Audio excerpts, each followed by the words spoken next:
Saudara-saudara pendengar yang kami kasihi dimanapun Anda berada, Anda kembali bersama kami dalam acara Telaga Tegur Sapa Gembala Keluarga. Saya Gunawan Santoso dari Lembaga Bina Keluarga Kristen akan berbincang-bincang dengan Bapak Heman Elia, Magister Psikologi. Beliau adalah seorang dosen di Seminari Alkitab Asia Tenggara, Malang. Perbincangan kami kali ini tentang memelihara rutinitas dalam keluarga. Kami percaya acara ini pasti bermanfaat bagi kita sekalian dan dari studio kami mengucapkan selamat mengikuti. Pak Heman, di dalam kehidupan kita sehari-hari itu seringkali kita harus melakukan hal-hal yang sama dari hari ke hari, dari minggu ke minggu, dari bulan ke bulan, bahkan ada yang dari tahun ke tahun itu kita melakukan hal-hal yang sama gitu Pak Heman. Apakah itu yang disebut dengan rutinitas? Ya, itu yang disebut rutinitas yang akan kita bicarakan ini. Mungkin Pak Heman bisa menjelaskan lebih lanjut itu mengenai rutinitas yang ada di dalam keluarga gitu Pak. Rutinitas itu yang di dalam keluarga ada beberapa macam yang biasa dilakukan yang menjadi keseharian. Ya, misalnya menjelang tidur, orang tua menidurkan anak, membangunkan anak, kemudian menyiapkan makan, kegiatan makan bersama, menyiapkan anak berangkat ke sekolah, atau kita bersama-sama untuk berangkat kerja. Yang rutinitas yang sepele, misalnya ngobrol, bergurau, berrekreasi, juga berdoa dan beribadah bersama-sama. Nah, yang disebut rutinitas itu kalau kita lakukan secara teratur dan juga jangka waktunya itu tetap. Jadi secara relatif pasti setiap anggota mempunyai antisipasi tentang awal dan akhir dari setiap kegiatan itu. Ya, mengenai jangka waktu yang tetap itu Pak Heman ya. Tadi seperti tadi Pak Heman singgung mengenai menjelang tidur gitu. Waktu anak-anak masih kecil kita biasa kadang-kadang membacakan cerita atau ya ngomong-ngomong gitu. Tetapi makin mereka dewasa, ini kan berubah gitu Pak. Kita kan sudah tidak lagi membacakan cerita dan sebagainya. Nah, ini perubahan ini bagaimana Pak? Tetap ada hal yang rutin yang lain yang kita bisa lakukan. Jadi bukan dalam bentuk cerita, tetapi mungkin kita sama-sama menceritakan apa yang sudah kita alami, atau kita juga bisa berdoa bersama, kita memberikan ngobrol begitu, saling memberikan masukan, nasihat, dan sebagainya. Tapi intinya masih dialog itu tetap dijaga gitu Pak Heman ya? Betul. Ya. Nah, yang tadi Pak Heman katakan sebagai antisipasi mengenai awal dan akhir dari setiap kegiatan itu apa Pak misalnya? Jadi misalnya kadang-kadang kalau malam, mungkin kalau siang saat ini keluarga modern agak susah untuk melakukan makan bersama seperti di waktu lalu. Tapi kalau malam misalnya kita tetapkan setiap jam 7 kita kumpul, kita makan malam. Berakhirnya ya misalnya 7.20 atau 7:30 begitu. Lalu mulai lagi kegiatan yang lain, misalnya anak-anak belajar dan sebagainya. Itu seandainya Pak ya, ada anggota keluarga yang tidak bisa mengikuti rutinitas itu pada suatu saat, misalnya ada kegiatan khusus atau ada tugas khusus, undangan khusus gitu. Apakah rutinitas ini harus tetap dilakukan gitu Pak? Tentu kita tidak melakukannya secara kaku, tetapi yang jelas adalah ketika masing-masing anggota keluarga mau kemana dan sebagainya, rutinitas tetap bisa dijaga dengan misalnya ya ada pamit, kemudian kemana, saling mengetahui, dan juga misalnya pulangnya jam berapa. Nah, pulang jam berapa itu juga dijaga. Ya, rutinitasnya adalah memberitahu kalau mau pergi gitu Pak? Iya, betul. Rencana rasanya itu tiap-tiap hari kita sudah melakukan hal-hal yang rutin yang tadi Pak Heman katakan gitu Pak ya. Lalu apa bedanya dengan rutinitas yang dilakukan di dalam keluarga? Kalau rutinitas yang kita lakukan sehari-hari, biasanya kita lakukan sendirian. Jadi kalau rutinitas yang dimaksud dengan bersama-sama dengan keluarga, misalnya mandi, makan, terus rekreasi, bergurau yang melibatkan semua anggota keluarga, ini yang disebut dengan rutinitas di dalam keluarga. Jadi baik secara tersirat maupun dinyatakan secara terang-terangan, kita memang melibatkan setiap anggota keluarga. Berarti rutinitas ini ada yang kita lakukan sendiri, ada yang kita lakukan dengan pasangan kita, ada yang kita lakukan dengan anak, ada rutinitas yang dilakukan secara bersama-sama gitu Pak. Ya, betul. Yang dilakukan bersama-sama itu disebut rutinitas di dalam keluarga. Nah, bagaimana kalau hanya dengan pasangan gitu, dengan suami atau dengan istri gitu Pak? Itu salah satu yang memang kita juga lakukan. Ya, ada juga orang tua dengan anak aja gitu Pak ya. Jadi mungkin ayahnya saja dengan anak-anak mereka gitu. Tetapi ibunya tidak ikut. Atau sebaliknya, ibunya dengan anak-anak yang ayahnya tidak ikut. Kan itu juga suatu rutinitas Pak. Betul. Tapi memang perlu ada juga di mana semua anggota keluarga ikut bersama-sama. Apakah rutinitas itu juga bisa dilakukan dengan orang di luar keluarga? Tadi kalau kita bicara tentang rutinitas dalam keluarga, kesannya itu ada rutinitas yang dilakukan dengan orang yang di luar keluarga, Pak. Ya, itu juga ada. Nah, itu bagaimana Pak, bedanya? Bedanya adalah kalau melibatkan orang di luar keluarga, ya kita akan sepertinya jadi berada di luar jangkauan dari keluarga. Jadi ya itu sesuatu hubungan dan mempunyai arti yang berbeda dengan yang dilakukan di dalam keluarga. Soalnya kalau kita lakukan rutinitas semacam ini bersama orang lain, seringkali ini menunjukkan atau membentuk suatu ikatan. Dan ikatan ini seringkali menimbulkan perasaan seperti perasaan lekat begitu ya. Jadi kalau tidak dilakukan, rasanya ada kehilangan. Ada rasa kangen, rindu pada seseorang kalau hal itu tidak dilakukan. Jadi ini yang penting kita lakukan di dalam keluarga untuk memelihara kesatuan, keterikatan. Karena ini yang jarang kita lakukan. Kalau kita lakukan itu kepada orang lain, itu sudah biasa dan jangan-jangan malah lebih sering dilakukan. Nah, jangan sampai itu terjadi sehingga kita lebih merasa ada ikatan, rasa rindu kepada orang lain daripada keluarga sendiri. Ya, ini memang bisa terjadi kalau misalnya dengan teman sekantor gitu Pak ya, atau teman sekerja gitu, bisa terjadi rutinitas dengan mereka gitu Pak ya. Iya, betul. Jadi merasa lebih dekat kepada orang yang di luar keluarga. Di dalam keluarga malahan merasa saling asing satu dengan yang lain. Nah, ini banyak terjadi dan saya kira ini kurang sehat. Ya, memang pernah ada yang pernah saya lihat sendiri, itu ada seorang karyawati, jadi dia perempuan itu yang seringkali membawakan kue untuk teman sekerja yang pria gitu Pak. Jadi itu dilakukan secara rutin ini, yang mula-mula dirasakan tidak apa-apa, tapi yang tadi Pak Eman katakan lalu timbul keterikatan di antara mereka itu. Iya, betul. Jadi ada bahaya-bahaya memang ya yang kita harus hindari kalau misalnya keterikatan itu dengan orang yang di luar anggota keluarga. Ya, apalagi yang berlawanan jenis gitu Pak ya. Ya. Itu bisa lebih rawan lagi itu akibatnya memang. Iya. Tadi saya katakan kalau misalnya ikatan itu lebih pada orang-orang di luar keluarga, ini akan kurang sehat. Maksud saya begini, kalau misalnya kita percaya bahwa keluarga itu yang menjadi identitas utama bagi setiap anggota keluarga, terutama anak-anak, dan kemudian juga menjadi sarana pengembangan pribadi bagi setiap orang di dalam anggota keluarga, maka kalau misalnya kita terlepas dari rutinitas di dalam keluarga ini, akibatnya ya ada hal-hal yang kita terhilang. Misalnya ada anak-anak bertumbuh menjadi remaja dan dia merasa terus tidak menjadi bagian dari siapa-siapa begitu. Ya, karena memang rutinitas di dalam keluarga ini membutuhkan waktu dan perhatian itu. Sedang ini waktu dan perhatian sudah dialihkan ke orang lain di luar keluarga gitu. Ini tepat sekali Pak Gunawan. Memang itu yang terjadi.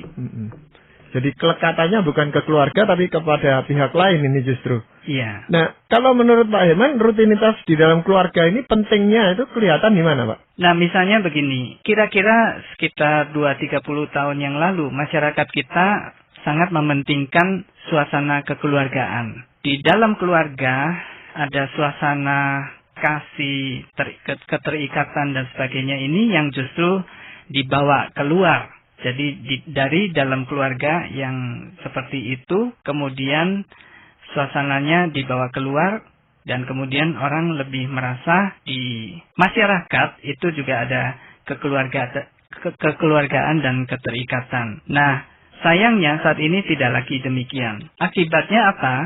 Ada beberapa hal yang kita bisa lihat. Misalnya, generasi sekarang itu mengukur banyak hal cuma dari segi materi, dari segi uang saja. Orang tua anak tidak lagi akrab satu sama lain, masing-masing punya kegiatan sendiri-sendiri. Rasa sayang, rasa kangen semakin menipis. Dan yang mencemaskan saat ini banyak orang menjadi tidak sabaran, pemarah begitu ya. Jadi akibatnya perasaannya menjadi makin tidak peka. Dan banyak anggota keluarga yang terlihat ingin memaksakan kehendaknya karena tidak peka itu tadi. Jadi saat ini sangat banyak kita dengar misalnya soal penganiayaan anak dalam keluarga atau anak yang memaksa minta uang, lalu kalau nggak dikasih dia menganiaya orang tuanya. Nah, hal-hal seperti itu menunjukkan bahwa keterikatan, rasa sayang di dalam keluarga itu semakin menipis. Ya, ini memang kalau kita amati Pak Eman ya, mana yang lebih dahulu ini saya juga kadang-kadang agak bingung gitu ya. Jadi karena pengaruh di luar lalu rutinitas keluarga ini berkurang, atau karena kita tidak menjaga rutinitas keluarga ini, lalu kita mencari kesibukan yang di luar gitu. Mana yang sebenarnya lebih dahulu mempengaruhi Pak Eman? Saya kira dua-duanya saling mempengaruhi. Jadi memang kita sulit untuk mengatakan mana yang lebih dulu. Nah, ada banyak hal memang yang sulit untuk dihindari. Misalnya saja suami istri sekarang banyak yang harus mencukupi nafkah keluarga dengan bekerja di luar rumah. Tetapi apapun yang terjadi, kita sendiri perlu menyadari dan berkomitmen. Nah, penting komitmen di sini. Jadi keluarga perlu mempunyai satu keputusan bahwa apapun yang terjadi kita harus memelihara rutinitas itu. Jadi rutinitas tidak boleh hilang sama sekali meskipun masing-masing anggota cukup sibuk. Ya, ini banyak tantangannya gitu Pak Eman. Jadi ada seorang suami yang bekerja gitu misalnya. Dia sebenarnya tahu harus pulang jam 5 atau paling lambat setengah 6 untuk menjaga rutinitas keluarga, yaitu makan malam gitu. Tetapi oleh teman-temannya itu diajak kegiatan yang lain gitu sebelum tidak langsung pulang gitu Pak. Ada banyak kegiatan. Nah, kalau dia mengatakan saya mau pulang untuk bisa makan bersama-sama dengan keluarga, ini jadi bahan tertawaan ini di tengah-tengah teman-temannya, Pak. Ini contoh yang konkret dan sangat baik, Pak Gunawan. Dan disinilah pentingnya kita menjaga komitmen. Bahwa juga seorang suami itu tidak perlu malu dan tidak boleh merasa sungkan untuk menolak teman-temannya demi keluarga. Ya, tentu sekali-sekali itu boleh dilakukan. Jadi memang misalnya katakanlah kita nggak bisa di dalam 1 minggu penuh itu kita terus-menerus makan bersama dengan keluarga. Tetapi yang dilakukan bersama teman-teman itu hendaknya ya sekali-sekali begitu. Harus jauh lebih banyak yang dilakukan bersama keluarga. Nah, memang di sini letak tantangannya yaitu, suami, kaum pria itu perlu untuk menyatakan bahwa keluarga penting. Dan justru kalau misalnya suami berani menyatakan hal seperti itu, seringkali orang-orang yang lain juga ingin mengikutinya. Ya, ini memang akan lebih sulit diatasi oleh anak-anak kita gitu. Anak-anak yang masih remaja dan sebagainya itu sulit sekali mereka untuk mau pulang hanya untuk makan malam bersama gitu Pak Eman. Atau untuk family altar bersama misalnya. Sehingga waktunya lalu harus disesuaikan. Jadi biasanya kita sore ini dibuat lebih malam lagi supaya bisa dilakukan rutinitas keluarga itu. Ya, kadang-kadang memang sulit. Terutama anak-anak sudah remaja, belum lagi mereka harus bikin PR, belum lagi terima telepon, bahkan SMS dari teman-temannya. Tapi bagaimanapun juga kita perlu mengingatkan kepada remaja, anak-anak remaja kita, bahwa rutinitas itu penting. Meskipun kita tidak perlu menyebutkan bahwa ini yang kita lakukan ini adalah rutinitas.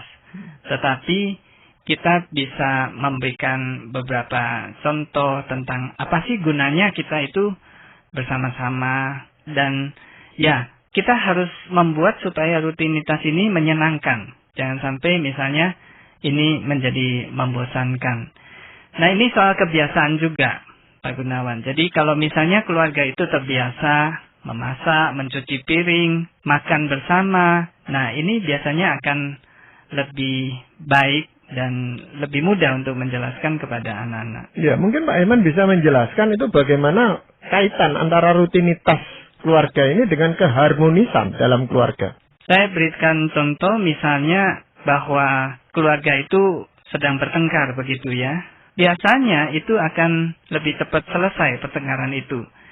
Karena yaitu tadi terbiasa untuk sebentar lagi bisa ngobrol bersama, bahkan bergurau. Jadi nggak kikuk begitu ya, untuk kembali lagi di dalam suasana yang damai, yang biasa lagi. Dan kemudian juga misalnya pertengkaran lebih cepat teratasi karena keluarga itu terbiasa untuk saling menunggu kehadiran orang lain dan terbiasa untuk bekerja sama. Nah ini tentu akan meningkatkan keharmonisan di dalam keluarga. Ya, menurut pengalaman saya justru kadang-kadang karena suatu pertengkaran, rutinitas ini terganggu, Pak. Jadi biasanya kita kalau habis bertengkar gitu, entah dengan istri atau dengan suami atau dengan anak itu, lalu untuk melakukan rutinitas itu ada suatu keengganan tersendiri gitu. Nah ini bagaimana Pak Eman? Ya ini repotnya ya, jadi memang saling terkait seperti ini. Nah di sini memang perlu satu usaha yang lain. Jadi perlu kerja keras dan juga perlu ada kerendahan hati untuk saling mengalah, saling belajar, mengaku salah dan seterusnya. Jadi selain rutinitas kita perlu jaga, perlu juga kita membina kebiasaan untuk saling meminta maaf dan seterusnya. Itu juga termasuk suatu rutinitas keluarga atau bukan, Pak? Ya, itu pembentukan karakter yang bisa dibiasakan di dalam keluarga. Tidak persis termasuk rutinitas. Buah dari suatu rutinitas di dalam keluarga mungkin itu. Salah satu buahnya itu gitu. Jadi ya. Mungkin lebih mudah berkomunikasi, lebih cepat cair gitu. Kebekuan karena pertengkaran itu tadi, Pak. Iya, salah satunya.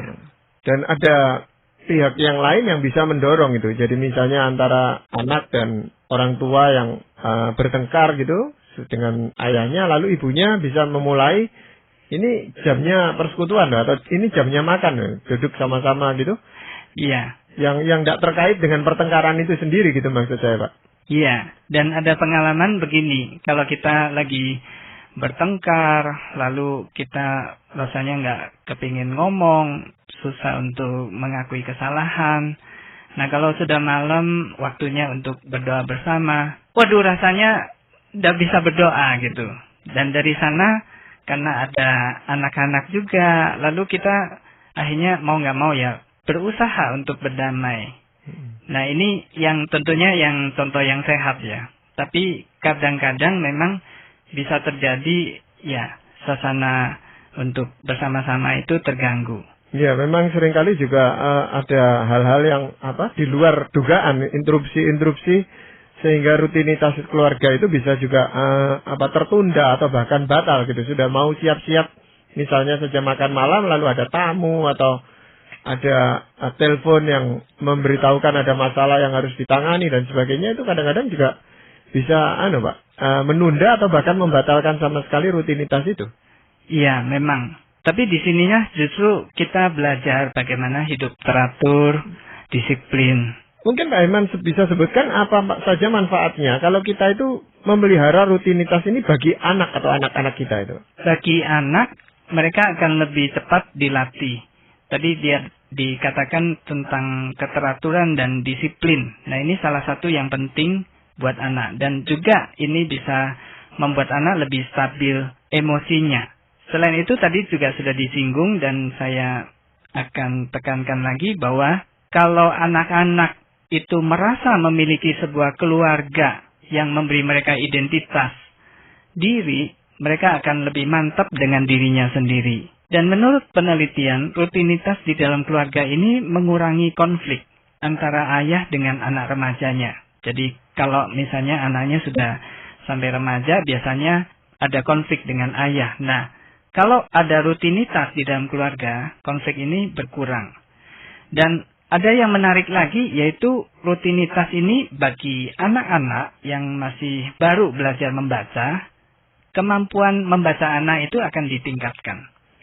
Mengenai mengurangi konflik dengan ayah, Pak ya.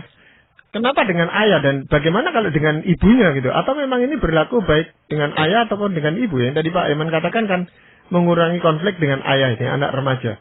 Tapi juga seringkali sekarang ini anak remaja konflik dengan ibunya, Pak. Kalau misalnya anak konflik dengan ayah dan kemudian konflik ini bisa diredam, akan membantu anak untuk juga bisa berdamai dengan ibunya. Nah, karena mau nggak mau ayah itu di dalam keluarga masih dipandang sebagai figur seorang kepala, seorang pemimpin. Ya ini rutinitas keluarga ini harus dilakukan sedini mungkin terhadap anak kan. Jadi sekalipun anak itu belum mengerti, tetap dilibatkan di dalam rutinitas keluarga ini gitu Pak. Iya betul, seharusnya begitu. Nah yang meningkatkan minat baca anak itu bagaimana Pak? Kok bisa begitu? Ini hasil penelitian, meskipun penelitian ini ya di dalam satu jurnal yang saya baca tidak dijelaskan dengan sangat teliti begitu ya.